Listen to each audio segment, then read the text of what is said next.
이런 문제를 가지고 우선 우리 먼저 뭐 이렇게 오신 분들 이렇게 질문이나 뭐 이런 논평이나 하시기 전에 정교 박사님의 얘기를 듣고 그 다음에 우리 또 일본에서 오신 분, 여기 아마 일본에서 오신 분한테는 질문할 것도 굉장히 많으리라고 생각합니다. 원래 생협이란 말이 일본에서부터 도입된 용어입니다.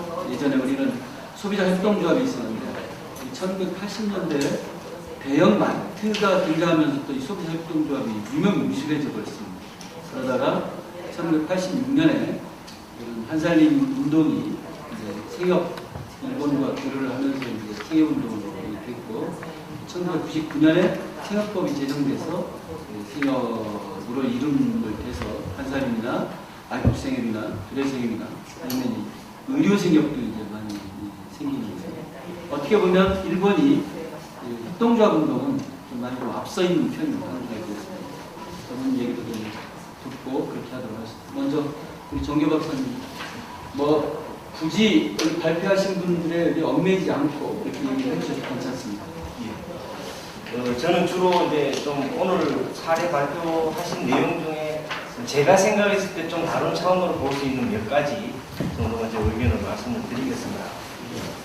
우선 이 네 가지 사례가 있는데 이제 이 사례들을 빼는 아마 다른 섹션에서도 이루어지고 있는 다양한 사례들을 빼는 키워드가 뭐냐, 저는 이 대회 주제이기는 살림의 경제 아니겠습니까? 도대체 이 살림의 경제라고 하는 의미가 무엇일까? 제가 또 속해 있는 무엇인가 살림연구소에 살림이 많이 들어가 있어서 좀 고민을 해봤습니다. 근데 무엇보다도 좀 몇 가지가 있을 것 같은데, 살림의 경제라고 하는 의미를 구성하는 것이 우리가 살고 있는 이 자본주의 사회의 어떤 그 특성들을 가장 제가 봤을 때 가슴 깊게 잘 드러낸 표현이 아마티아 센이라고 하는 유명한 경제학자 하시는 자본주의는 사람들의 불안과 공포를 먹고 작동한다 라고 표현을 했습니다. 그만큼 그렇기 때문에 사람들이 과잉노동하고 OPS하고 생산력을 뽑아내는 이런 체제에 살고 있는데, 그런 측면에서 우리가 이야기하는 살림의 경제라고 하는 것은 경쟁이나 배제, 억압이 아니라 연대나 포용, 참여 이런 논리로 작동하는 것이 살림의 경제가 아니겠는가 하는 생각이고, 그 경제라고 하는 것이 구체적인 우리 살림살이와 연결되는 경제여야 되겠다. 우리 국가 GDP가 성장하고 기업의 수출 목표액이 몇억 달러씩이고 이렇게 이야기하는 그러한 어떤 경제적 지표가 내 삶과 연결되지 않기 때문에 지금 사람들이 분노하는 것입니다.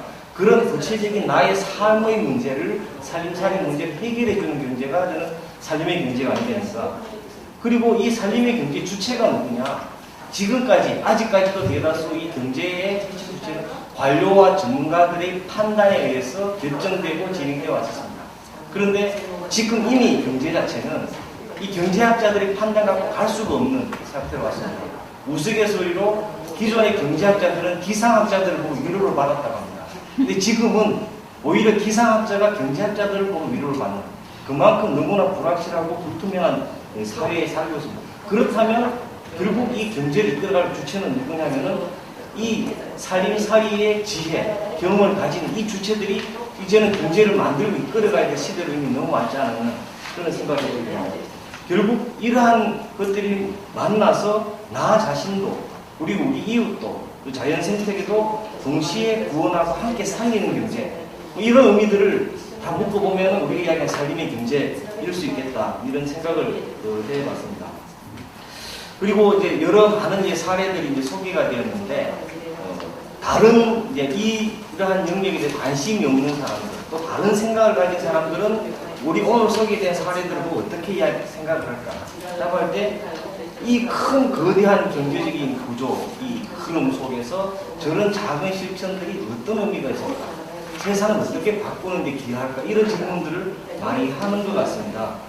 그런 측면에서 이 우리가 이야기하는 살림의 경제 또는 협동사회의 경제에 가지고 있는 시대적 의미가 저는 분명히 있지 않을까라는 생각을 좀 해봤습니다. 그래서 조금 큰 차원에서 말씀을 드리자면, 오늘 주제가 이 행복한 생산, 착한 소비라고 되어 있는데, 이 행복, 착한, 정말 참 우리 마음에 와닿는 표현이긴 합니다. 감성적인 표현이긴 한데, 저는 이미 우리가 살고 있는 이 사회, 세상 자체는 이 행복, 착함이라고 하는 윤리와 도덕의 수준을 넘어섰다.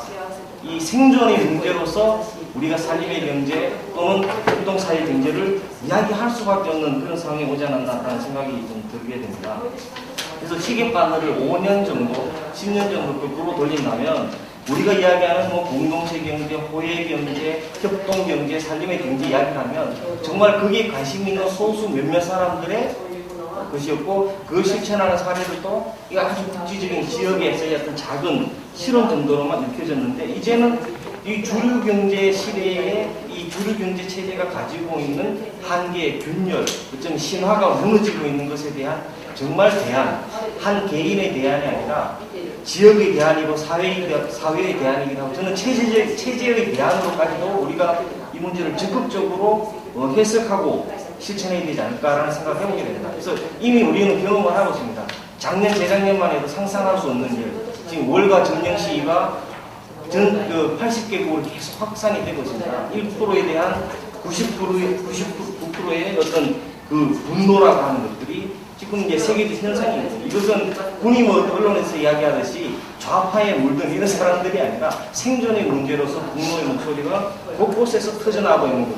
이것이 이제 요즘 이야기하듯이 초창기에 이 그 고전 자본주의에서 수정 자본주의, 그다음 신자유주의에서 자본주의 3.0으로 왔는데, 이미 많은 사람들이 자본주의 4.0 이야기를 하고 있습니다.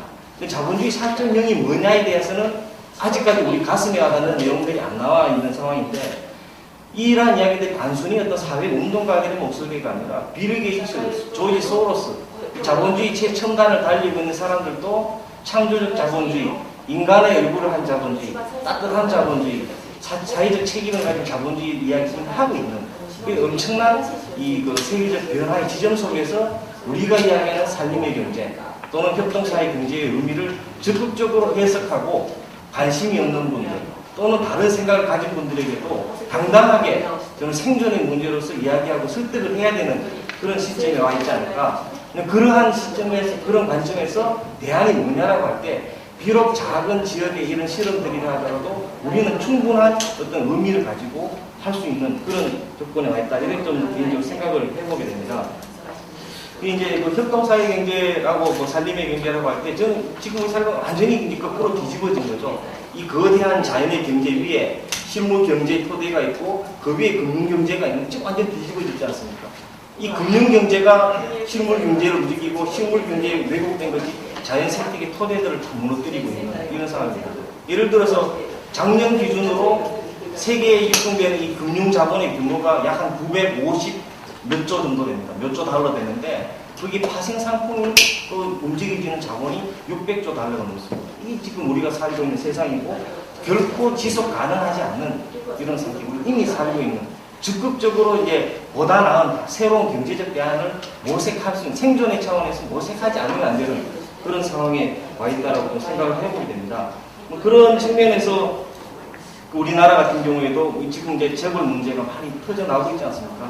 그러니까 아까 앞부분에 경제적인 이 불확실성에서 최근에 SK그룹 회장이 수천억 달러의 수천억 원의 비자금 만들어서 무속인한테 투자를 맡기는 이 어처구니 있는 사태들이 이제 지금 우리가 살고 있는 문제인데, 어쨌든 이 우리 사회의 경제에 또는 시장의 기업의 생태계를 건강하게 다하게 만드는 데 있어서 이 협동사회 경제가 중요한 역할을 할 수밖에 없는, 그리고 죽어가는 골목 경제도 살리고, 이런 측면들이 저는 또 중소기업 이런 부분도 살리는 것이 일자리 창출입니다. 그런데 이것이 산림의 경제, 또 협동사회 경제가 우리만의 영역들을 만들어가는 것만 가지고는 이런 큰 변화의 부분들을 제대로 해결하는 게 좀 쉽지 않겠다. 그래서 좀 이렇게 전체적인 구조적인 문제도 같이 안목을 갖고 우리가 풀어야 되지 않을까 싶고요. 뭐 사례와 관련해서 저는 어제 또 두 분 선생님들 그 사례 말씀 듣고 오늘 선생님 사례 말씀 들으면서 공통적으로 떠오르는 키워드가 있었습니다. 우리가 흔히 그 모델, 협동사회 경제 모델이라고 할 때 두 가지 핵심 축이 있었던 것 같습니다. 역시 중요한 것은 사람이고 돈인 것 같습니다. 저 1층에 무의당 장입 선생님 글 보면은 사람 있고 돈 있지 돈 있고 사람이냐라고 했는데, 그렇지만 돈이 필요 없는 건 아니다라는 거죠. 그러니까 그런 측면에서 사람이 중요하다는 것은 결국 교육이죠. 교육이고, 어제 몬드라곤 같은